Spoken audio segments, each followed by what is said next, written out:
नमस्कार, आप देख रहे हैं आज तक। आपके साथ मैं हूं अंजना ओम कश्यप। आपने शो का नाम पढ़ ही लिया होगा, तू चल मैं आया। ऐसा इसलिए कहना पड़ रहा है क्योंकि देखिए जो परिस्थितियां बन रही हैं उसमें एक के बाद एक, खजुराहो से शुरुआत हुई थी, खजुराहो हो, उसके बाद से आपने देखा सूरत में क्या हाल हुआ। सूरत के बाद ये बताया गया कि जो नामांकन दाखिल किया गया था उसमें जो समर्थक बने थे उनके हस्ताक्षर में दिक्कत थी। और उसके बाद से अब आप पहुंच जाइए सीधा वहां से इंदौर। स्वच्छ सर्वेक्षण में लगातार अवार्ड जीतने वाले इंदौर में कांग्रेस विधायक की तस्वीर डाल दी कैलाश विजयवर्गीय ने, और खबर ये आ गई कि वो तो विड्रॉ कर रहे हैं और फिर वही हो गया। तो अब सवाल यही है कि चाहे वो प्रवक्ता हो, नेता हो, उम्मीदवार हो, सब आखिर 2024 के बीच मतदान में, पहले दूसरे चरण के बीच में अब तीसरे चरण की शुरुआत होने वाली, उससे पहले इंदौर वाले, ये कांग्रेस में इतनी भागम भाग की ये भगदड़ क्यों है? ये रिपोर्ट देखिए, फिर चर्चा की शुरुआत करें।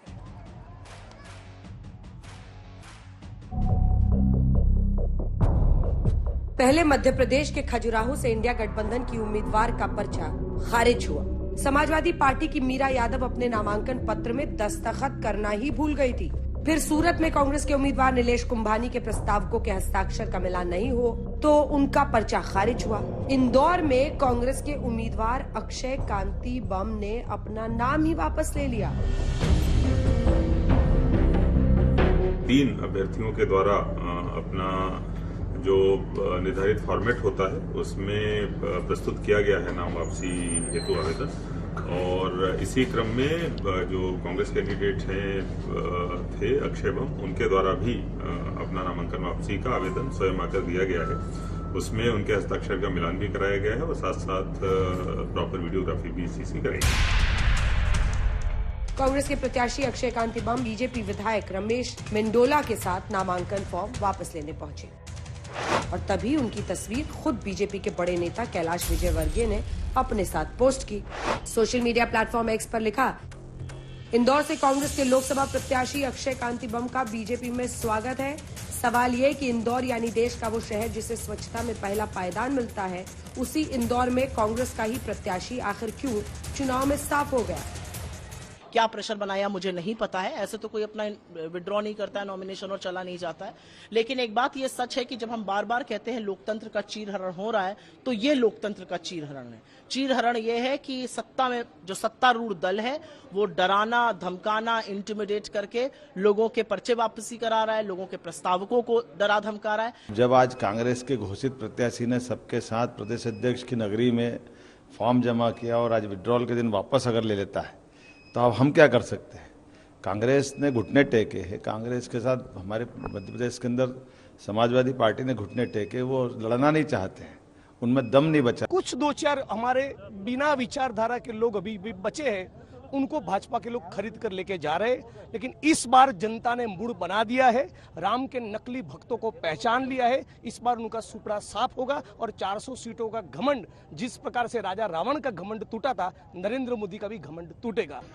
कांग्रेस की हालत ये हो गई कि अब उम्मीदवार भी नहीं रहना चाहते। कुछ तो शर्मा शर्मी में बने हैं, लेकिन इंदौर के उम्मीदवार ने आज भारतीय जनता पार्टी ज्वाइन कर ली। अब ये कांग्रेस है कि जिसके उम्मीदवार का भी भरोसा अब कांग्रेस में नहीं है। इंदौर में जो हुआ उसके बाद बीजेपी तो कांग्रेस को घेर ही रही है। कांग्रेस के अपने भी सवाल खड़े कर रहे हैं। मैंने टिकट ताकत से मांगा था कि इससे अच्छा चुनाव लड़ूंगा, मगर पैसे को देखते हुए हमारे कांग्रेस के नेताओं ने टिकट दिया। क्यों दिया उसको? क्या योगदान था उसका कांग्रेस के लिए? क्या योगदान था? कौन सा उसने संघर्ष करा कांग्रेस के लिए जो आपने उठा के उसको टिकट दे दिया? क्यों दिया? ये पार्टी हाईकमान को देखना चाहिए। आप हमारे जैसे कार्यकर्ताओं को मार रही है कांग्रेस। हमने जब टिकट मांगा दमदारी से मांगा, हम लड़ेंगे चुनाव, और आज भी हम यहाँ अकेले खड़े दमदारी से, मगर वो निकल गया। तो क्या चुनाव के वक्त विपक्ष में घबराहट है? ऐसी घबराहट की उम्मीदवार अपना दस्तखत ही भूल जाता है। ऐसी घबराहट की उम्मीदवार के प्रस्तावकों का हस्ताक्षर ही फर्जी साबित हो जाता है। तो क्या चुनाव के वक्त कांग्रेस में भगदड़ है? ऐसी भगदड़ की पर्चा दाखिल करने के बाद उम्मीदवार अपना नाम वापस लेकर बीजेपी में शामिल हो जाते हैं। ऐसी भगदड़ की गठबंधन और उम्मीदवार तय होने के बाद प्रदेश अध्यक्ष दोनों पर सवाल खड़े करके अपने पद से इस्तीफा दे देते हैं।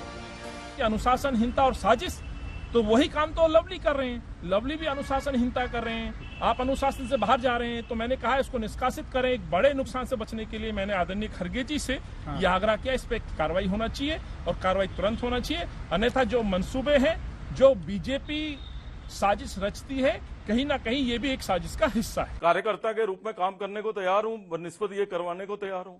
मैंने क्या किसी नेता पे टिप्पणी की? जो है ये लोग, ये साजिश रची जा रही है। कैसे ये होता है कि सुबह आपका अध्यक्ष इस्तीफा दे रहा है, उसको मनाने की बजाय 2 घंटे में आप इस्तीफा स्वीकार कर लेते हैं। आप इसको कह रहे हैं कि ये कांग्रेस का हित है। तो कहीं ना कहीं तो आपको सोचना पड़ेगा ना कि ये चल क्या रहा है। पार्टी अपने नेताओं पर भरोसा करके उन्हें पद और टिकट देती है, लेकिन चुनाव के दौरान वोटिंग से ऐन पहले वो नेता और उम्मीदवार पर्चा वापस ले लेते हैं, पद छोड़ देते हैं। ऐसे में सवाल ये कि ऐसी पार्टी और ऐसे नेता पर जनता कैसे भरोसा करेगी। आज तक ब्यूरो। आइए चर्चा की शुरुआत करते हैं। शिवम त्यागी हमारे साथ जुड़ रहे हैं भारतीय जनता पार्टी का पक्ष रखने के लिए।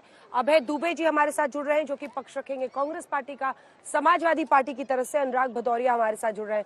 आज अभय जी आप ही के साथ शुरुआत करनी होगी कि एक के बाद एक आपके सदस्य, और देखिए ये सिर्फ खजुराहो, इंदौर और इससे पहले सूरत की बात नहीं है, जहां पर 3 सीट तो ऐसे ही आप लोगों ने इनको दे दी एक तरह से। ये दिल्ली की भी बात है जहां पर अरविंदर सिंह लवली आपके अध्यक्ष इस्तीफा देते हैं कामकाज। आपने सुना इंदौर में जो, और आप तो एमपी से ही हैं, वो कह रहे हैं कि आपने किस आधार पर उनको टिकट दिया था। अब बहुत सारे प्रश्न उठ रहे हैं, इसका कुछ तो जवाब आप लोगों को देना होगा, क्योंकि एक के बाद एक ऐसा लग रहा है जैसे तू चल अब मैं पीछे से आया, एक लाइन बन रही है आपकी पार्टी में। अभय जी। अंजना जी, ये सिर्फ खजुराहो, सूरत, इंदौर, दिल्ली का प्रश्न नहीं है, समूचे देश का प्रश्न है। पूरे देश के प्रजातंत्र को घुटने पे ला दिया भारतीय जनता पार्टी ने। भगवा पार्टी नहीं, अगवा पार्टी कही, अगवा पार्टी। प्रजातंत्र को अगवा कर देना चाहते हैं ये लोग। सूरत में पीठासीन अधिकारी ये तय करेगा कि हस्ताक्षर असली है या नकली। पीठासीन अधिकारी ये तय करेगा कि नोटा के बटन होने के बावजूद उम्मीदवारी घोषित कर दी जाए। खजुराहो में 4 घंटे तक पीठासीन अधिकारी उपलब्ध नहीं होता है, हस्ताक्षर कहां करें? अगर त्रुटियां होती है तो त्रुटियों को दुरुस्त करने का प्रावधान है रिप्रेजेंटेशन ऑफ पीपल एक्ट में, उसका अवसर भी नहीं देंगे। इंदौर में आप तस्वीरें देखिए, तस्वीरें खुद बयां कर रही है। जो हमारा उम्मीदवार है उसके हाव भाव भंगिमा देखिए। जब कैलाश विजयवर्गीय जी ने फोटो ट्वीट किया, किस तरीके के प्रजातांत्रिक अधिकार जनता का छीन लेना चाहते हैं आप? अरे पूरे देश में निर्विरोध जीत हासिल कर लेंगे 2024 के चुनाव के बाद। ये कोई प्रजातंत्र बचने ही वाला नहीं है।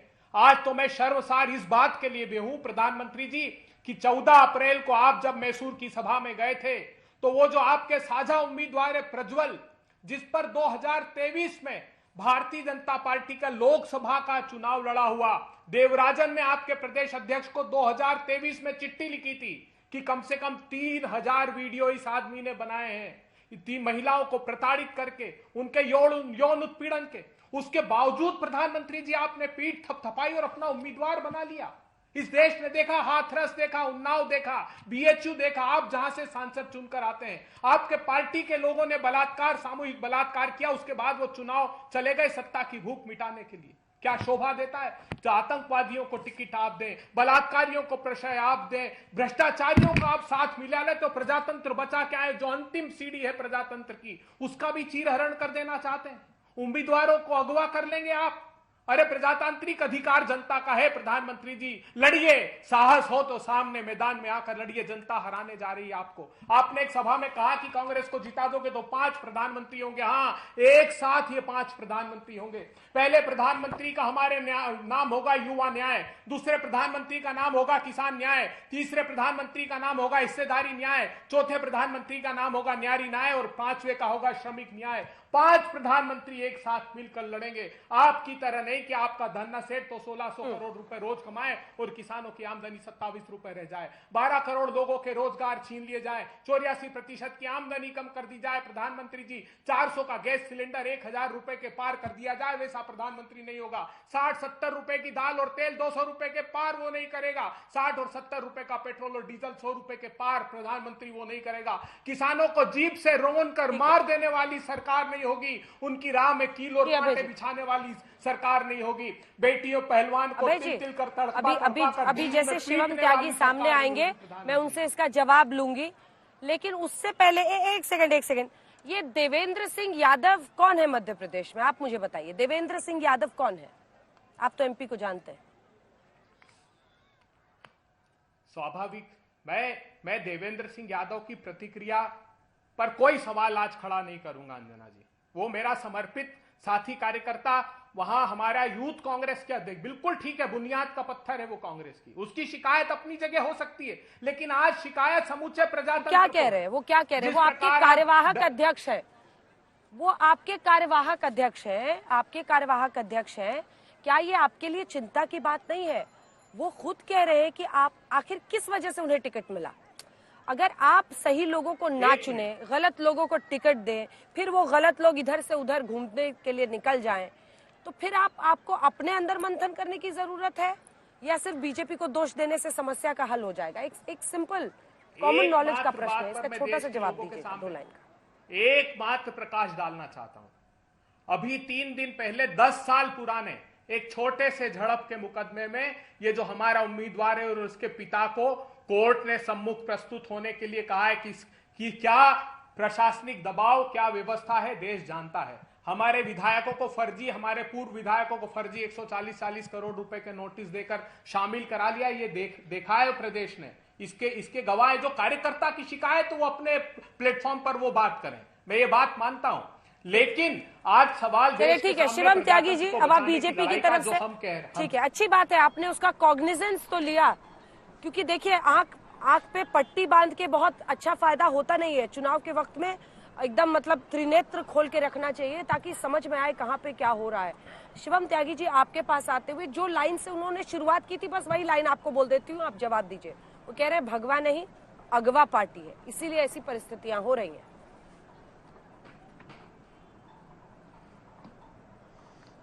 अंजना जी, सबसे पहले तो मैं एक चीज कहना चाहता हूं कि जो कहा गया कि भगवा नहीं अगवा पार्टी है, बस एक ही चीज कहनी है कि ये अगवा पार्टी बिल्कुल नहीं है। और दूसरी बात ये कहनी है कि आप जो लगातार अपना सर जो है शतुरमुर्ग की तरह धरती में घुसाए बैठे हुए हैं ना, इसको घुसाए बैठे रहिए और बस लोकतंत्र खत्म हो जाएगा और सब कुछ खत्म हो जाएगा और चुनाव खत्म हो जाएगा और देश खत्म हो जाएगा, बस इसी तरह के नारे लगा लगाकर अपने तो हाईकमान को खुश करते रहिए। जब राजस्थान में बीएसपी के 5 विधायक लोकतंत्र खतरे में आ गया था भाई, तब लोकतंत्र की बात नहीं याद आई थी क्या? जब मध्य प्रदेश में विधायक उनके आपके पास आ गए थे, तब लोकतंत्र खतरे में नहीं आया था क्या? जब उत्तराखंड में उनके एमएलए आपने उठा लिए थे, तब खतरा नहीं आया था क्या लोकतंत्र पर? आज जब आपके नेता आपको छोड़कर जाते हैं आपकी कमियों की वजह से, तो लोकतंत्र खतरे में आ जाता है। अब ये कहते हैं नहीं नहीं, हम अपने कार्यकर्ताओं की बात सुनते हैं। एक देवेंद्र यादव नहीं है भाई जिसको आज सुनने को आप तैयार नहीं है। कितने देवेंद्र यादव के नाम गिनाओ? जब ज्योतिरादित्य सिंधिया जी आए, उन्होंने कहा कि तब हाईकमान से बात हो नहीं पाती, कम्युनिकेशन स्थापित नहीं हो पाता, जिस तरीके से पार्टी चलनी चाहिए नहीं चल पाती है। जब जतिन प्रसाद जी आए, उन्होंने भी यही कहा। ये तो आपके फ्रेंड थे, आपके जो कोट अनकोट अध्यक्ष हैं, उनकी अब बात नहीं सुनी गई। जब जयवीर शेरगिल आए, उनके ऊपर ईडी सीबीआई का केस नहीं था। जब अल्पेश ठाकुर आए, उनके पास कोई ईडी सीबीआई का केस नहीं था। जब किरण कुमार रेड्डी आए, उनके ऊपर कोई केस नहीं था। जब प्रणीत कौर 4 बार की सांसद और यूनियन मिनिस्टर थी, उनके ऊपर कोई केस नहीं था। इसके अलावा अमरिंदर सिंह के ऊपर कोई केस नहीं था, सुनील जाखड़ के ऊपर कोई केस नहीं था, और आरपीएन सिंह के ऊपर कोई केस नहीं था, एके एंटनी के ऊपर कोई केस नहीं था, अनिल शर्मा जो बिहार कांग्रेस के अध्यक्ष थे, उनके ऊपर कोई केस नहीं था, विजय सिंह के ऊपर कोई केस नहीं था, गौरव वल्लभ के ऊपर भी कोई केस नहीं था, रोहन गुप्ता के ऊपर भी केस नहीं था, नीलेश कुंभानी के ऊपर भी।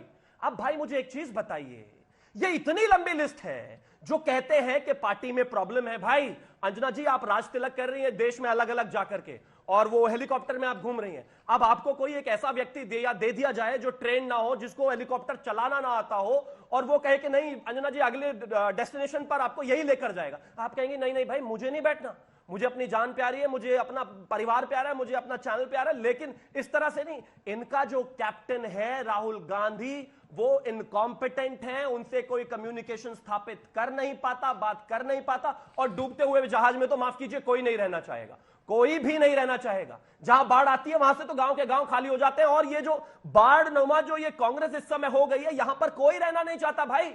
एक नेता का विषय नहीं है और या फिर एक टिकट का विषय नहीं है। आज आपके पास ढूंढने टिकट देने को नहीं है भाई। लोगों को पकड़कर जबरदस्ती पैसे के आधार पर टिकट दिया था, वापस कर दिया उसने। ऐसा आपके लोगों का कहना है, मेरा कहना नहीं है। लेकिन जब बैठेंगे चैनल पर, नहीं लोकतंत्र खतरे में, कोई लोकतंत्र खतरे में नहीं है। इस देश में भारतीय जनता पार्टी वो पार्टी है जो 2 सीटों से आज यहां पर 303 पर बैठी हुई है। हमने तो नहीं कहा लोकतंत्र खतरे में है। हमारे लोगों को आपने जेल डाला, देश को जेल बना दिया इमरजेंसी में। यह देश मवेरिक प्रवृत्ति का देश है, विरोधी प्रवृत्ति का देश है। इस देश को मुगले नहीं बर्बाद कर पाए, इस देश को अंग्रेज नहीं बर्बाद कर पाए। और ये कहते हैं नहीं अब लोग डर रहे हैं भाजपा से। कोई नहीं डर रहा। आपसे लोग संवाद स्थापित नहीं कर सकते, आपकी बात लोगों को नहीं समझ में आती, आप लोगों को भविष्य नहीं दिखा सकते।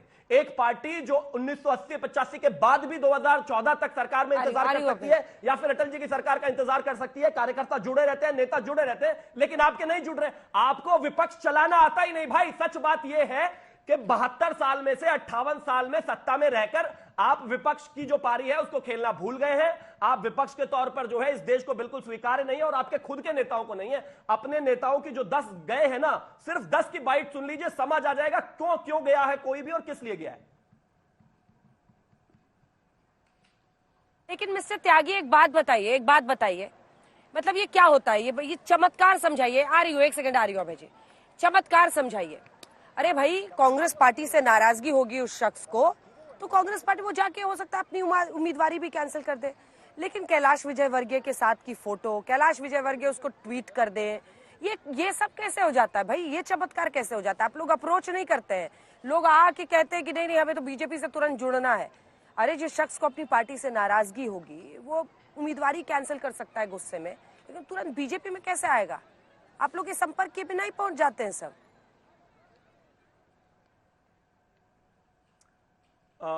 अंजना जी, आदरणीय प्रधानमंत्री जी का आभा मंडल ही ऐसा है, हर कोई उनके साथ जुड़कर काम करना चाहता है और ये कमजोरी इनकी है। अगर लोग इनके साथ छोड़कर जा रहे हैं तो ये दिक्कत इनकी है। अगर इनके पारिवारिक मित्र, आप मुझे बताइए, ज्योतिरादित्य सिंधिया जी की 2 पीढ़ियों ने कांग्रेस को सर्व किया है भाई।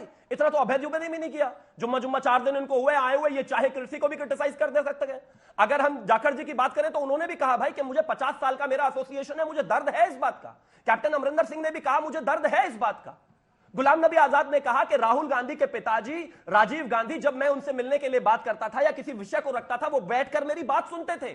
ये आदमी सुनता नहीं है। अब इसमें आप जिम्मेदार ठहरा दीजिए जी नरेंद्र मोदी, क्योंकि नरेंद्र मोदी से क्यों जुड़ रहे हैं? मैं मानता हूं इस देश में कोई भी राजनीतिक व्यक्ति है, अगर उसको कोई भी राजनीतिक प्रेरणा मिलती है, उसको कुछ भी लगता है कि वो अपने लोगों का, अपनी कॉन्स्टिट्यूएंसी के लोगों का बेहतर भविष्य भारतीय जनता पार्टी के साथ जुड़कर देखता है, तो उसको देखने का पूरा अधिकार है। जनता भी नेता में से ही निकल कर नेता भी जनता में से ही निकल कर आते हैं। एक बार अभय जी इसका जवाब देना चाहते हैं, उसका अनुराग जी और अरविंद वाजपेयी जी, मैं आप दोनों के पास आऊंगी, लेकिन जल्दी से एक बार सुना दीजिए।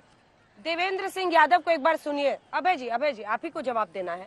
दुबे जी जरा यादव जी की बात सुनिए, जो आपके कार्यवाहक अध्यक्ष हैं एमपी के, उनकी बात को एक बार सुनिए, हमारे दर्शक भी सुने, आप जरूर जवाब दीजिएगा, फिर भदौरिया साहब के पास चले। वापस ले लेगा और मैंने टिकट ताकत से मांगा था कि इससे अच्छा चुनाव लड़ूंगा, मगर पैसे को देखते हुए हमारे कांग्रेस के नेताओं ने टिकट दिया। क्यों दिया उसको? क्या योगदान था उसका कांग्रेस के लिए? क्या योगदान था? कौन सा उसने संघर्ष करा कांग्रेस के लिए जो आपने उठा के उसको टिकट दे दिया? क्यों दिया? ये पार्टी हाईकमान को देखना चाहिए। आप हमारे जैसे कार्यकर्ताओं को मार रही है कांग्रेस। हमने जब टिकट मांगा, दमदारी से मांगा, हम लड़ेंगे चुनाव, और आज भी हम यहाँ अकेले खड़े दमदारी से, मगर वो निकल गया, हम बताते हैं फिर उसको। नहीं, उसमें क्या पार्टी की गलती है? पार्टी क्यों देती है ऐसे लोगों को पैसे देख कर? बस पैसे दो, टिकट पैसे से दो, तुम पैसा देख के टिकट देते हो, काम का आधार नहीं बनाते हो। कार्यकारी अध्यक्ष हैं ये आपके इंदौर सिटी के, मैंने गलती से पहले एमपी कह दिया था, इंदौर सिटी के। ये इनकी बात आपको परेशान करती है अभय जी, जो ये कह रहे हैं, क्या ये मायने रखता है? देखिए, हमारे कार्यकर्ता की, और देवेंद्र यादव शहर का कार्यकारी अध्यक्ष है, लेकिन मैं जानता हूं वो कांग्रेस पार्टी के बुनियाद की पत्थरों की तरह है। मैं उसको इग्नोर बिल्कुल नहीं करूंगा। उसने पूरा जीवन समर्पित किया है पार्टी के प्रति, ये भी मैं स्वीकार करता हूं। लेकिन भारतीय जनता पार्टी भविष्य किस में देख रही? भारतीय जनता पार्टी मीनाक्षी लेखी में भविष्य नहीं देखती, पूनम महाजन में भविष्य नहीं देखती, हर्षवर्धन में भविष्य नहीं देखती। विदुड़ी में भविष्य नहीं देख, भविष्य किस में देखती है? अजीत पवार में भविष्य देख रहे हैं प्रधानमंत्री जी आपका, जिस पर 70,000 करोड़ के घोटाले का आरोप लगाते थे। आप हसन मुंशरिफ में भविष्य देख रहे हैं प्रधानमंत्री जी, और सत्ता का पाठ हमें प्रजातंत्र का पाठ पढ़ा रहे हैं। आप प्रफुल्ल पटेल में भविष्य देख रहे हैं प्रधानमंत्री जी। आप उस बलात्कारी 3,000 जिसके सीडी की बात कही, आपके पार्टी के उम्मीदवार रहे हुए लोकसभा के, भारतीय जनता पार्टी के प्रदेश अध्यक्ष को चिट्ठी लिखी, वो कह रहा है सार्वजनिक रूप से कि 2023 में ही हमने इस बात का खुलासा कर दिया था। उसके बावजूद एक बलात्कारी का पीठ थपथपा रहे प्रधानमंत्री जी, उम्मीदवार बना रहे हैं आपके दल से। पूरे विश्व के इतिहास में इससे घृणित आरोप किसी पर नहीं लगा। आरोप इसलिए कह रहा हूं कि न्यायालय उसका फैसला करेगी। लेकिन आप भविष्य किस में तलाश रहे प्रधानमंत्री जी? भाग मुकुल भाग में, शुभेंदु अधिकारी में, हेमंत बिस्वा शर्मा में आप भविष्य तलाश रहे हैं। उन लोगों में, अशोक चौहान में, जिनको कहते थे कि विधवाओं की पत्नियों, सैनिकों की विधवाओं की पत्नियों की संपत्ति खा गया सार्वजनिक रूप से, उसमें भविष्य तलाश रहे हैं। तो मैं समझ गया कि इस प्रजातंत्र का भविष्य का हश्र आप क्या कर देना चाहते हैं। अरे चुनौती देते हैं, कुछ तो शर्म प्रजातंत्र की रखिए। अगर पीठासीन अधिकारी हस्ताक्षर को प्रमाणित करने वाला व्यक्ति बन जाएगा, तब तो हो गया प्रजातंत्र का बेड़ा गर्क, और वो भी प्रस्तावक के हस्ताक्षर। और जब एक जगह, सिर्फ एक जगह हमारे खजुराहो में हस्ताक्षर छूट गए उस व्यक्ति के, जो बिटिया के, महिला के जो चुनाव लड़ना चाहती थी, तो 4 घंटे तक पीठासीन अधिकारी गायब हो जाएंगे। जबकि चुनाव की संहिता में इस बात को दर्ज किया गया है कि उसको युक्ति युक्त अवसर दिया जाएगा उन त्रुटियों को सुधारने का। और फिर कहते हैं कि देखिए भाग गई कांग्रेस। अरे अगवा कर ले रहे हैं आप प्रजातंत्र को। हाथ जोड़कर प्रार्थना, आइए लड़िए। और वैसे भी बता दूं, इन 2 चरणों की हार 7 चरणों में बरकरार रहने वाली। क्या ये देश देख नहीं रहा है? ये देश इन सारे कुकृत्यों को देख रहा है, इसका संज्ञान ले रहा है, और ऐसा सबक सिखाएगा कि इतिहास। सिर्फ 10 सेकंड का जवाब। इतने चरम पर आपने सिर्फ 10 सेकंड का जवाब, सिर्फ 10 सेकंड का जवाब शिवम जी, सिर्फ 10 सेकंड का, सिर्फ 10 सेकंड। पहले चरण में इंडिया अलायंस, हाँ जी, पहले चरण में इंडिया अलायंस पस्त था, दूसरे में ध्वस्त और तीसरे में समाप्त समस्त। बस एक ही चीज कहना चाहता हूं। अंजना जी ने आपकी पार्टी के बारे में सवाल पूछा, लेकिन शुरू हो गए भाजपा के बारे में। अरे हमें किसमें भविष्य दिखता है, ये हमारा काम है। आदरणीय प्रधानमंत्री जी को किसमें भविष्य दिखता है, पार्टी को किस कैंडिडेट में भविष्य दिखता है, वो हमारा काम है। हम जिताऊ कैंडिडेट दे रहे हैं और आप कैंडिडेट ही नहीं दे पा रहे हैं। अपना जवाब, इंट्रोस्पेक्शन करिए। जब इंट्रोस्पेक्शन नहीं कर रहे, इसी वजह से यह हालात है। भाजपा को क्या करना है, उसके लिए मैं बैठा हूं यहां पर बताने के लिए, और आदरणीय प्रधानमंत्री जी देखने के लिए बैठे हैं। अनुराग भदौरिया जी, अनुराग भदौरिया जी, कैंडिडेट नहीं मिल पा रहे आपको। सवाल है कि जी जी जी जी जी सवाल है कि सिर्फ ये खजुराहो, सूरत, इंदौर नहीं है, 3 सीटें तो उनकी पहले ही हो गई। दिल्ली में भी ऐसी परिस्थिति हुई है जिसमें 2 सीटों को लेकर रविंदर सिंह लवली ने नाराजगी जाहिर करते हुए, कन्हैया कुमार को लेकर भी नाराजगी जाहिर करते हुए उन्होंने इस्तीफा दे दिया कांग्रेस, दिल्ली प्रदेश कांग्रेस अध्यक्ष पद से। ये क्या आपके इंडिया गठबंधन के साथी के लिए, आपके लिए, क्योंकि आप लोग साथ मिलकर चुनाव लड़ रहे हैं, ये खतरे की घंटी नहीं है? देखिए, अब भारतीय जनता पार्टी के साथ क्या बचा है? भारतीय जनता पार्टी को ये लग रहा है 2 चरण के चुनाव के बाद कि हम साफ हो चुके हैं। अब वो मुद्दों से ध्यान भटकाने के लिए देखिए किस तरह की घटनाएं, अब ऐसी घटनाएं अगर घट रही हैं तो जिम्मेदारी जैसे आपने सवाल उठाया है, सवाल मेरा भी है। तो विजयवर्गीय वहां पे जो वहां पे कैलाश विजयवर्गीय क्या कर रहे हैं भाई? क्या ये साजिश नहीं है कि बीजेपी के नेता तुरंत पहुंच गए, फोटो भी ट्वीट हो गई? इसके मतलब भारतीय जनता पार्टी अपनी सत्ता का दुरुपयोग कर रही है, और जब सत्ता का दुरुपयोग होता है तो उसको अन्याय बोलते हैं, और अन्याय के साथ आप चुनाव लड़ना चाहते हो, लेकिन जनता तो न्याय करने को तैयार है। आज आपको बहुत अच्छे लगने लगे सिंधिया, तब आप कहते थे परिवारवादी, आज आपको बहुत प्यारे लग रहे हैं। जितिन प्रसाद आज आपको बहुत प्यारे लगने लगे, चौहान भी आपको बहुत प्यारे लग रहे हैं, चौटाला फैमिली भी आपको आज बहुत प्यारी लग रही है, जिनको आप बहुत चिल्ला चिल्ला के कोसा करते थे। कमाल की बात है, जो आपके सत्ता में आपके साथ आ जाए उनकी आप आरती उतारने लगते हो, कहते ये बहुत अच्छे आदमी है, और उसके जब आपके साथ नहीं होते हो तो परिवारवादी गिन लिए जाते हैं। कमाल की भारतीय जनता पार्टी है भैया। वैसे भ्रष्टाचार का आरोप लगाएगा, आपके साथ आएंगे तो फिर आरती उतार के कहते हो नहीं तो आदर्शवादी हो गए। ये कमाल है भाई भारतीय जनता पार्टी की राजनीति भी। ये सत्ता चाहते हैं किसी कीमत पे, और ये चाहते हैं, हम दूसरों से कहते हैं विपक्ष नहीं चला जा रहे, आप सत्ता चलाना कब जानते हो? सत्ता जो आप चला रहे हो उसको सत्ता चलाना नहीं बोलते, इसको सत्ता चलाना बोलते हैं। जिसको जो नीति आप जो बोल के आए थे जनता को, जो जनता से आपने वादे किए थे, क्या जनता के वादों पे आप खरे उतरे? क्या आपने बोला था इस देश के अंदर में आएंगे जब सत्ता आपकी आएगी तो यहाँ पे युवा खजुराहो में अगर समाजवादी पार्टी के उम्मीदवार, सुनिए ना अनुराग जी, अरे अनुराग जी, ये कोई गुड्डे गुड़िये का खेल तो है नहीं। अगर खजुराहो में सपा की उम्मीदवार हस्ताक्षर करना ही भूल जाए तो उसके लिए फिर कैसे आप किसी और को ब्लेम कर सकते हैं?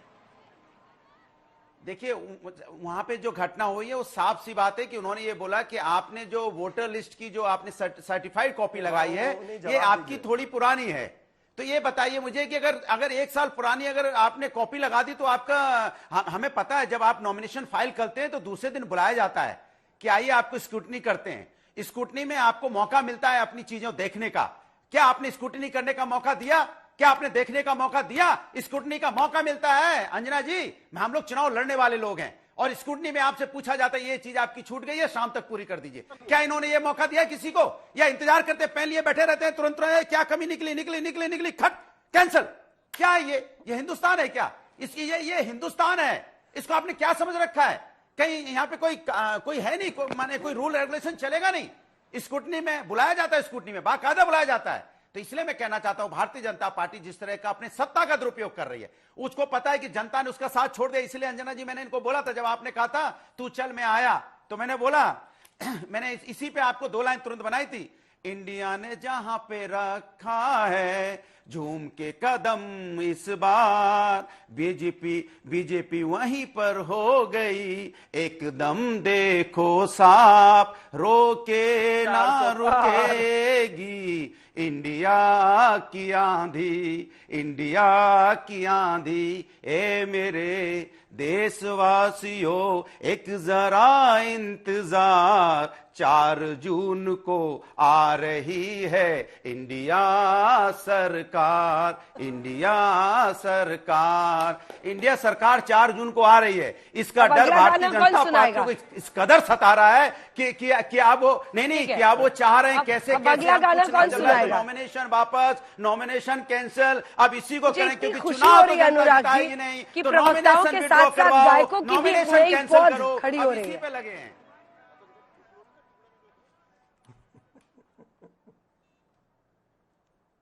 गायकों की भी एक नई पौध खड़ी हो रही है, ये बहुत दिलचस्प है अरविंद वाजपेयी जी। लेकिन यूं ही कोई बेवफा नहीं होता कहते हैं, मतलब उधर की तो वजह रहती है, लेकिन साथ ही ये सारे इधर जो आने लगते हैं, बीजेपी के नेता उनके साथ फोटो डाल देते हैं, ये सब क्या है? मतलब इतना आसान, इतना चक्कर, मतलब जनता भी देख रही है फोटो, उनको समझ में आ रहा होगा ना भाई, संपर्क में तो थे ही। अंजना जी हम तो इनको सलाह नहीं देंगे कि क्या करना है क्या नहीं करना, इनको अपना सामान खुद सुरक्षा करनी पड़ेगी। आपको याद है ना, रेलवे में भी लिखा रहता है कि अपने सामान की खुद सुरक्षा करो। तो इनको अपने लोगों को रोकना पड़ेगा। उनको दिख रहा है कि जहाज कौन सा चल रहा है और कौन सा डूब रहा है। पॉलिटिक्स में जो लोग होते हैं ना, वो लोग बहुत समझदार भी होते हैं, बहुत इंटेलिजेंट भी होते हैं और जनता की नब्ज भी पकड़ते हैं, और उनको पता है कि चुनाव में 4 जून को क्या नतीजे आने जा रहे हैं। ये लवली जो दिल्ली प्रदेश के अध्यक्ष हैं कांग्रेस के, ऐसे ही छोड़ के चले गए। गौरव वल्लभ ऐसे ही छोड़ के चिट्ठियां लिख रहे हैं बकायदा, और चिट्ठियों में बता रहे हैं क्या कंडक्ट है राजकुमार साहब का, इसलिए छोड़ रहे हैं। आप शक न करें, आप बिल्कुल शक की सुई हमारी तरफ न घुमाएं। बीजेपी का कोई रोल नहीं है। लोगों को पता है कि सत्ता में प्रधानमंत्री दोबारा आ रहे हैं, और इसलिए लोग छोड़ छोड़ के आ रहे हैं अपने भविष्य के लिए। और लेकिन बीजेपी में एक बात ध्यान रख लीजिए, जो भी लोग आ रहे हैं, अगर राष्ट्र को समर्पित करके आओगे, देश सेवा की नियत से आओगे, तब तो यहाँ पूछा जाएगा, वरना यहाँ भी कुछ नहीं पूछा जाएगा। तो ये भी ध्यान रखिएगा। और दूसरा, अभी अभय दुबे जी कह रहे थे कि व्यक्ति में भविष्य दिख रहा है, अजीत पवार में भविष्य दिख रहा है। अरे मोदी जी को भविष्य दिखता है देश का सिर्फ, या गरीब जनता का। मोदी जी इन व्यक्तियों में भविष्य नहीं देखा करते, उनकी आइडियोलॉजी है, विचार है, देश को उसी रास्ते पे। अरे हंसना नहीं है, हंसना नहीं है, अपने आप को देखना पड़ेगा आपको। ईरान में लगा देना, गरीब को और गरीब बना देना। अरे अन्ना, गानों से देश थोड़ी चलेगा, गानों से देश नहीं चलता है, 1% लोगों गानों से देश नहीं चलता है। ये गरीब की मदद हो रही है, मैं समझ पा रहा हूँ। मैंने गरीबों को रोजगार न दे के उनको 5 किलो चावल और 5 किलो आटा की लाइन में लगा देना। 10 साल में आप बताइए मुझे, आपको चैलेंज है, 10 साल में बताइए कि इस सरकार ने करता हूं आपको, कौन से सेक्टर के खिलाफ, कौन से वर्ग के लिए काम नहीं किया। आप बताइए ये तो आप 9 साल से यही लगे हुए क्या किया? 14 में भी क्या आपकी युवाओं यही के लिए टेप क्या थी, किया? बता 19 में भी दीजिए। यही टेप मैं है, पूछ लेकिन रहा उस हूं, पर युवाओं के रिजल्ट लिए क्या क्या निकला? छात्रों के लिए क्या देखिए किया? जब बताइए, महिलाओं के लिए क्या किया? जब किसानों के लिए क्या किया? वोटिंग किसान स्लो शिवम धरने त्यागी पे बैठा है भाई, ये- एक साल तक किसान धरने पे बैठा शिवम है। त्यागी जी से एक सवाल, किसानों के लिए क्या? ठीक है मैं लौट रही हूँ अरविंद जी, मैं लौट रही हूँ। शिवम जी, ये अभी बताया अरविंद वाजपेयी जी ने कि रेलवे स्टेशन पर भी लिखा रहता है कि अपने सामान के लिए आप खुद ही जिम्मेदार हैं, उसकी सुरक्षा खुद ही करिए, लेकिन ये वहीं पर लिखा जाता है जहां पर चोरी की आशंका होती है, इसका क्या अर्थ है?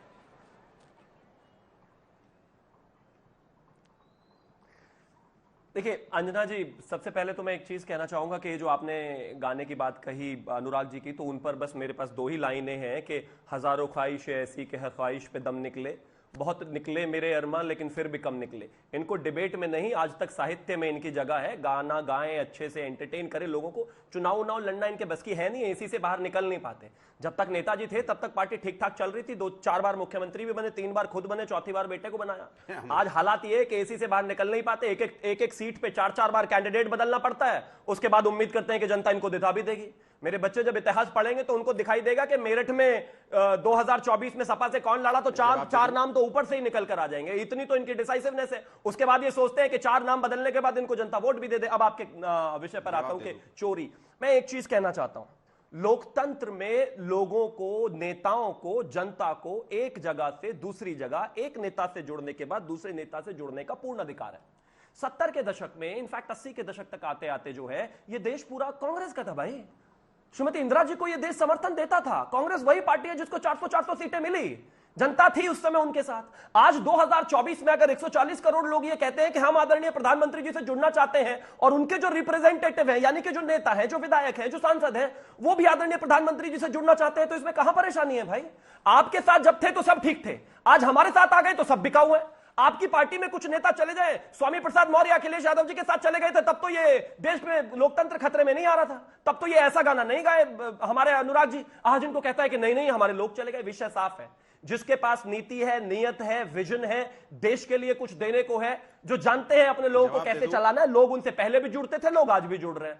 जो पार्टी अपनी आज नहीं चला सकते, ना चला पा रहे हैं, उनसे लोग नहीं जुड़ेंगे। और जहां तक चोरी की बात है, कोई चोरी नहीं है। मैं तो कहता हूं कि भारतीय जनता पार्टी और आदरणीय प्रधानमंत्री जी के विजन से लोग जितना जुड़े उतना बेहतर है। हम तो हर किसी को जोड़कर चलना चाहते हैं, लेकिन अगर आप सोचते हैं कि आप इस तरीके से राजनीति कर सकते हैं तो नहीं कर सकते। अनुराग जी सिर्फ 10 सेकंड का जवाब। समय अब नहीं रहा, आपको 24/7 जनता के बीच में रहना पड़ेगा।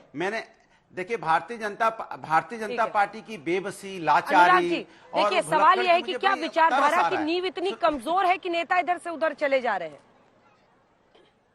मैं वही तो इनसे पूछ रहा हूं कि भारतीय जनता पार्टी इतनी बेबस, इतनी लाचार कब से हो गई? वाजपेयी जी तो हमेशा लिखा करते थे। आप उनका भी सम्मान करना भूल गए क्या अटल बिहारी वाजपेयी जी का? या उनको नेता नहीं मानते थे आप? उनको खाली कवि मानते थे और कहते थे वो कविता सुनाते थे, आप उनको नेता नहीं मानते थे। कमाल की भारतीय जनता पार्टी है भाई। भारतीय जनता पार्टी मतलब जो कहती है उस पर टिकती भी नहीं है। आप तो कहते थे कि देश में 4 ही जातियां हैं, युवा, किसान, गरीब, महिला। युवाओं के बारे में क्या क्या बताइए, जानना चाहता है युवा। किसानों के बारे में क्या क्या किसान जानना चाहता है, महिलाओं के बारे में क्या क्या जानना चाहता है, गरीबों के लिए क्या क्या देश जानना चाहता है। गरीबों को आपने लाइन में लगा दिया, आपने 5 किलो चावल 5 किलो आटा में। युवा यहाँ परेशान घूम रहा है, युवाओं के लिए क्या क्या आपने रोजगार, बेरोजगारी से आत्महत्या कर रहा है। महिलाओं के साथ अन्याय हुआ, किसने नहीं देखा महिलाओं के साथ अन्याय हुआ इस देश के अंदर में? ये 4 जाति बताने वाले लोग, इन चारों के लिए क्या किया मैं पूछना चाहता हूं। क्या किया आपने किसानों के लिए? किसानों ने क्या आत्महत्या नहीं की? क्या किसानों की मौतें नहीं हुई? क्या किसानों को एमएसपी की गारंटी मिल गई? क्या किसानों की इनकम दुगनी हो गई? बताइए आप, मैं जानना चाहता हूं। महिलाओं की बात करते हैं आप, बताइए आप मणिपुर महिलाओं के साथ क्या हुआ, पहलवान महिलाओं के साथ क्या हुआ, देश जानना चाहता है। युवाओं की बात करते हैं, बताइए युवाओं ने, बेरोजगार युवाओं ने आत्महत्याएं की कि नहीं की? छात्रियां पेपर लीक से परेशान है कि नहीं है? आप किसी के नहीं हो भाई, किसी के नहीं हो। आप सिर्फ सत्ता के हो, आप सिर्फ बातें करते हो, लेकिन आप सिर्फ सत्ता के लालची हो, जनता के कोई ख्याल नहीं रखते हो। आपको समाजवादी की चिंता है, कांग्रेस की चिंता है, नेताओं की चिंता है, जनता की चिंता नहीं है आपको। हाँ, अब मैं सिर्फ एक ही चीज कहना चाहता हूं अनुराग भदौरिया जी कि अगर जिगर की जगह जिगर और जिगर में दम है तो सुनकर जाइएगा। आपने कहा किसानों के लिए क्या किया? गेहूं और चावल के लिए जहां सिर्फ 2.5 लाख करोड़ की एमएसपी जाती थी, उसको 11.5 लाख करोड़ करने का काम हमने किया।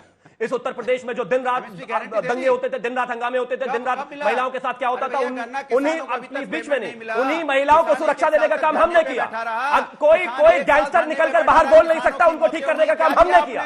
गैंगस्टरों के कब्रों पर जाकर बतिया पड़ते हो और हमें बताते हो कि सुरक्षा क्या चीज होती है। सुनिए, मैंने कहा था ना, मैंने शुरुआत में कहा था कि अगर जिगर की जगह जिगर और दम है तो सुनकर जाना। नहीं सुन पा रहे, नहीं सुन पा रहे, नहीं सुन पा रहे। अंजना जी, अब आपको इनको भी रोकना पड़ेगा। आपने मुझे रोक दिया था तो इनको रोक मुझे रोकना पड़ रहा है। आपको लगता है महिलाएं सिर्फ बंगाल में ही नहीं, नॉर्थ ईस्ट में भी आप लोगों को सपोर्ट कर रही हैं, भाजपा को सपोर्ट कर रही हैं? जी, निश्चित रूप से पूरे उत्तर पूर्व में, नॉर्थ ईस्ट में मोदी जी का प्रचंड जन समर्थन है।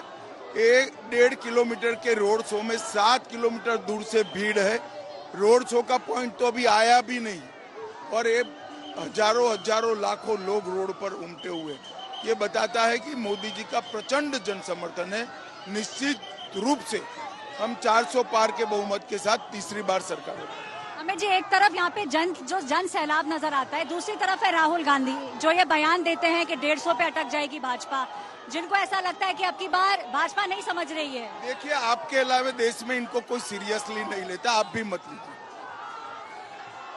क्या आपको ऐसा लगता है अमित जी कि महिलाओं का अब की बार आप लोगों का बहुत समर्थन रहेगा? हमने देखा किस तरीके से संदेश खाली का केस सामने आया, ममता बनर्जी से आपने सवाल पूछे, उन्होंने जवाब नहीं दिए। बंगाल को संदेश खाली राजनीति का मुद्दा नहीं है। कोई सरकार जिसकी मुखिया महिला हो, वो सरकार वोट बैंक की पॉलिटिक्स के लिए, तुष्टीकरण के लिए महिलाओं का शोषण सालों तक अपने पार्टी के नेताओं से होने दे, इससे ज्यादा शर्मनाक बात और कोई नहीं है। क्या आपको लगता है अब की बार 400 पार एक हकीकत बनेगा? 400 पार एक हकीकत होगी? निश्चित रूप से हम 400 पार करेंगे। एक आखिरी सवाल अमित जी, कई सारे वीडियोस आते हैं जो डीप फेक बन जाते हैं, क्या आपको लगता है कि लोगों को सतर्क रहना चाहिए डीप फेक वीडियोस को लेके? देखिए, हमारी ओर से एक भी नहीं आया है। 3 आए, तीनों कांग्रेस ने करे। यही बताता है कांग्रेस जन समर्थन के अभाव में इस प्रकार के गलत प्रचार के लिए पड़ी। वो उनकी हार की, हताशा की निशानी है। तो यहाँ गृह मंत्री अमित शाह का कहना है कि डीप फेक वीडियोस जो हैं वो भारतीय जनता पार्टी की तरफ से नहीं, ऑपोजिशन पार्टीज की तरफ से जारी किए जा रहे हैं और हर किसी को ये देखना चाहिए कि डीप फेक वीडियोस से उनका नुकसान कितना हो रहा है। और 400 पार अब की बार सिर्फ एक नारा नहीं, एक हकीकत बनेगा। कैमरा पर्सन रितेश के साथ ऐश्वर्या पालीवाल, आज तक। Thank you. तो आपने सुना, गृहमंत्री अमित शाह डीप फेक वाले वीडियोस के मामले में कांग्रेस पार्टी पर आरोप मढ़ रहे हैं, कह रहे हैं वहां से ये डीप फेक है। अब सवाल ये है कि देखिए, दोनों तरफ से ये दम भरा जा रहा है। तेजस्वी यादव कहते हैं, कांग्रेस कहती है कि एकदम, अखिलेश यादव कह रहे हैं कि फर्स्ट 2 फेज में फ्लॉप शो हो गया है। इधर से कहा जा रहा है कि 400 पार का दम जो है हमारा सही साबित होगा, इसीलिए इतने हताश हो रहे हैं सारे और कांग्रेस वाले भी छोड़ छोड़ के इधर आ रहे हैं। शिवम त्यागी जी, 2 लाइन में अपनी बात पूरी कीजिए, मैं सबसे जल्दी कमेंट लेना चाहती हूँ। देखिए, मैं सिर्फ यही कहना चाहता हूं अंजना जी कि जहां तक बात 400 पार की है, अब की बार 400 पार होने जा रहा है। आदरणीय प्रधानमंत्री जी से लोग जुड़ रहे हैं, भारतीय जनता पार्टी से लोग जुड़ रहे हैं। कांग्रेस के चुनाव पर कोई टिकट पर कोई चुनाव लड़ना नहीं चाहता। रोहन गुप्ता जी जैसे व्यक्तियों को टिकट दिया तो वो छोड़कर चले गए। बाकी जो कैंडिडेट्स हैं वो जानबूझकर गलती कर दे रहे हैं। पैसे वालों को सिर्फ टिकट मिल रहा है, कार्यकर्ताओं को इग्नोर किया जा रहा है। और अंततः बात साफ है, आदरणीय प्रधानमंत्री जी जो लगातार कहते हैं अब की बार 400 पार हम करने जा रहे हैं। कांग्रेस हताश है, निराश है, लोग छोड़कर भाग रहे हैं और डूबते जहाज में फिर से वही कहना चाहता हूं, कोई नहीं मोर्चा संभालिए। आप लोगों के पार्टी को ठीक है, पार्टी में कार्यकर्ताओं की नए सिरे से सोचने की जरूरत है। क्या विचारधारा इतनी कमजोर है कि इतने सारे लोग, और ऐसे नहीं, उम्मीदवार अगर निकल जाए तो अपने आप में बड़ी किरकिरी कराता है। डीप फेक वीडियोस के मुद्दे पर, बहुत सारी बातों पर बीजेपी का आरोप है कि आप लोग हताश हो गए। अंजना जी, ये अमित शाह साहब के वीडियो चलाइए ना हर सभा में, साथी कार्यकर्ताओं 370 वोट हर बूथ पर बढ़ाना, तब हमारी सरकार जाकर बनेगी। अरे अमित शाह साहब, पहला चुनाव तो आपका कार्यकर्ता आपकी पार्टी के खिलाफ लड़ रहा है। जो आडवाणी जी ने चिट्ठी लिखी थी 2013 में कि ये नानाजी देशमुख की, अटल बिहारी वाजपेयी की, पंडित दीनदयाल उपाध्याय की भाजपा नहीं रही, कुछ लोग निजी हित साधने आ गए, वो दिखाई दे रहा है। पहली लड़ाई कार्यकर्ता और आपके बीच है। दूसरी लड़ाई देश की महिलाएं जो महंगाई की आग में झोंक दी गई, जो बेरोजगार युवक, जो संसाधनों की लूट हुई, जनता आपके खिलाफ लड़ रही है। 4 से 11% तक वोट परसेंटेज कम हुआ है। हूबहू 2004 में यही हुआ था। एक के बाद एक चरण दर चरण वोट प्रतिशत कम हुआ था। और भूल गए क्या जयपुर के सोशल मीडिया के कॉन्क्लेव को? आप आपके पार्टी के कार्यकर्ताओं को क्या कह रहे थे आप? झूठ बोलिए, सच झूठ खट्टा मीठा जो हो वो सोशल मीडिया पर व्हाट्सएप पर फैला दीजिए। एक बार वीडियो देखिए आप अमित शाह साहब, जैसा बोएंगे वैसे ही काटेंगे। अगर बबूल का पेड़ बोएंगे तो आम की उम्मीद मत करिएगा अमित शाह साहब। ये जो सब आपने बोया है वो पलट कर अरविंद आएगा वाजपेयी और जी। आपको सत्ता से उखाड़ कर फेंक दिया जाएगा। अंजना जी 10 सेकंड दीजिएगा प्लीज। देखिए हमें तो जो जनता, देखिए अरविंद वाजपेयी स्लो जी, वोटिंग और पे आप ज्यादा लोगों ने तो emphasize स्वयं ही कर रहे भुगता हैं। है। स्लो जब वोट चिराग जी के चाचा जी उधर चल गए थे, अरे चाचा जी जब चले गए थे तो आप लोगों को भी तो ऐसे ही मतलब रुसवा होना पड़ा था। अरे वो हमारे परिवार का झगड़ा था ना, परिवार का झगड़ा था, किसी को हम दोष क्या देंगे? हम तो अपने परिवार को ही दोष देंगे। दर्द सवाल नया नहीं, पुराना हमारा क्या, सवाल दर्द नहीं तो है। दर्द होता हमारा है। तो मामला ठीक हो गया हमारा। नहीं दर्द तो हमेशा रहेगा, दर्द रहेगा, ठीक हो चाचा गया? के खिलाफ दर्द रहेगा, लेकिन कितना चाचा ठीक हो इशू गया? नहीं है। इशू कुछ और है। इशू ये है अरे क्या क्यों नहीं issue है मोदी भाई? के खिलाफ दूसरों का तो आप बहुत एंटी issue बनाते हो। अपना इशू ये issue आया तो है कह रहे क्या issue नहीं स्लो है। वोटिंग जो 2 फेज की है बीच में उससे नहीं, हमको कोई अनुराग जी। नुकसान होने जा रहा है। हाँ। देखिए देखिए ये सेटल्ड प्रैक्टिस है कि अगर सत्ता से हटाना होता है तो वोट प्रतिशत ज्यादा होता है। आप तो इतने पुराने पत्रकार, आपको तो सब डाटा एकदम दिमाग में भरे हुए हैं, लेकिन हमने भी चेक किए हैं, उसके हिसाब से यही है। और ये मान के चलना कि वोट प्रतिशत कम हुआ है तो बीजेपी का वोट नहीं आया, ये सर्वथा गलत है। वो यथा स्थिति बनाने के लिए ये स्थिति बनी हुई है। अगर मोदी को हटाना होता तो जो इनका सो कॉल्ड वोट जो ये क्लेम करते हैं, जैसे MY का समीकरण है या तुष्टीकरण वाला समीकरण है, वो लाइन में लग जाता है और वो धूप वगैरह कुछ नहीं देखता और वोट प्रतिशत बढ़ता है। तो वो स्थिति अरे वाजपेयी जी अभी 4 जून के बाद इधर आ जाओगे आप। ये क्या कहाँ गिना लगे हुए पाए हो? हैं? क्या गिना अनुराग पाए? भदौरिया जी। ये तो बताएं। अनुराग भदौरिया बाद आप इधर आ जाओगे देखिए इंडिया देखिए गठबंधन। एक अंजना जी। देखिए वाजपेयी जी अनुराग जी, वाजपेयी अपनों जी को तो रोक लो, इंडिया अपनों को तो रोक लो पहले, अपनों को सुनिए, रोक लो तब एनडीए होगी बात तो। गई, इंडिया अपनों को रोक लो ना आई, पहले। याद रखिए। अपनों सुनिए को तो रोक नहीं पा वाजपेयी रहे, जी दूसरों सुनिए, को इनवाइट कर रहे हैं। एनडीए, अरे यार वाजपेयी जी सुनिए तो सही।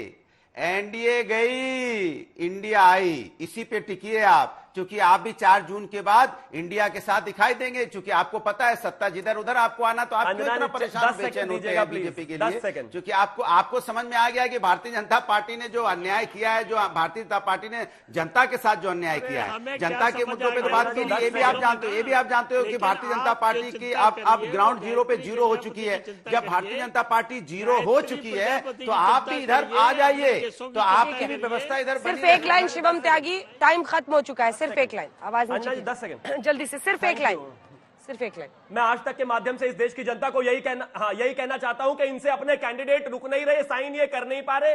लोग इनके पार्टी छोड़ कर जा रहे हैं घमंडियों वालों को, और कहते सरकार बना लेंगे। सरकार छोड़ो, जो है पार्टी में पहले उनको रोक लो, जिनको टिकट दे दिया उनको रोक लो। अरे कम से कम वोट की खिड़की तक तो पहुंचो भाई।